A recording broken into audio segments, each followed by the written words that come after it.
میرے نبی پاک نے فرمایا 3 کام کرو تمہیں فائدہ ہوگا۔ حضرت عبدالرحمن ابن عوف فرماتے ہیں میں نے اس کا تجربہ کیا اس حدیث کا، اور آپ فرمایا کرتے تھے مجھے اللہ کی عزت کی قسم جو میرے نبی نے کہا حق اور سچی کا ہے،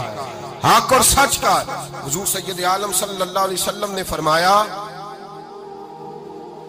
صدقہ دینے سے مال کم نہیں ہوتا، صدقہ دینے سے مال جی کیا کرنے سے، یہ وعدہ ہے نبی پاک کا،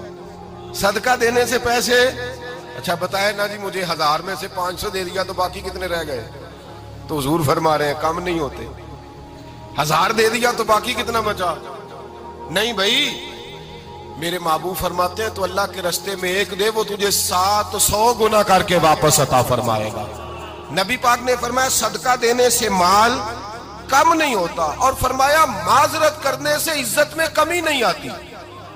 معذرت کرنے سے عزت میں کمی، اللہ اکبر، معذرت کرنے سے عزت میں کمی،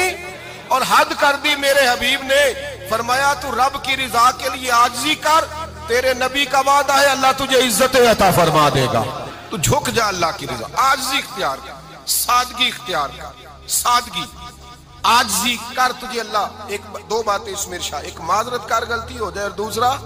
پہلے عاجزی کی بات سنے۔ حضرت عمر بن عبدالعزیز بادشاہ تھے، سوئے ہوئے تھے، غلام بھی پاس آرام کر رہا تھا، مہمان بھی آئے تھے، غلام کی ڈیوٹی تھی ہر وقت حضرت کے پاس رہنا، اب سوئے ہوئے دیر ہو گئی، غلام بیچارہ تھوڑا تھوڑا اونگ آتے آتے سو گیا، حضرت چراغ روشن تھا کچھ لکھ رہے تھے، مہمان بیٹھا تھا، خادم سو گیا، اب چراغ نہ آہستہ آہستہ گل ہو گیا، بجھ گیا، حضرت اٹھے، بوڑھے آدمی تھے، چراغ صحیح کرنے، مہمان کہنے لگے حضور میں نہ کر دوں، میں نہ کر دوں، کہنے لگے نہیں تم مہمان ہو، مہمان سے خدمت نہیں لی جاتی، تو اس نے کہا غلام کو جگائیے، فرمانے لگے ابھی تو بیچارہ سویا ہے اور نیند سے بیدار کر دوں، خود گئے، اس میں تیل دوبارہ ڈالا، بتی ٹھیک کی، جلائی، واپس آ گئے، وہ مہمان اب بادشاہ کا مہمان بھی تو کوئی بادشاہ ہی ہوگا نا، کہنے لگا حضور آپ اپنے کام خود کرتے ہیں، کیا لفظ ہے، کیا حسن ہے، اور 2 جملوں میں کیا تاثیر ہے، آپ فرمانے لگے ہاں میں اپنے کام خود کرتا ہوں، جب میں گیا تھا تب بھی عمر بن عبدالعزیز ہی تھا، اور جب چراغ صحیح کر کے واپس آیا ہوں تو پھر بھی عمر بن عبدالعزیز ہی ہوں، میرے اندر کوئی تبدیلی آئی، میں وہی ہوں جو گیا تھا۔ حضرت سیدنا فاروق اعظم رضی اللہ تعالیٰ عنہ فرماتے میں بیٹھا تھا، اور ابھی 3 دن ہوئے تھے نبی پاک صلی اللہ علیہ وسلم کے وصال ظاہری کو، میں بیٹھا ہوا تھا، 2-3 بچیاں آ گئی،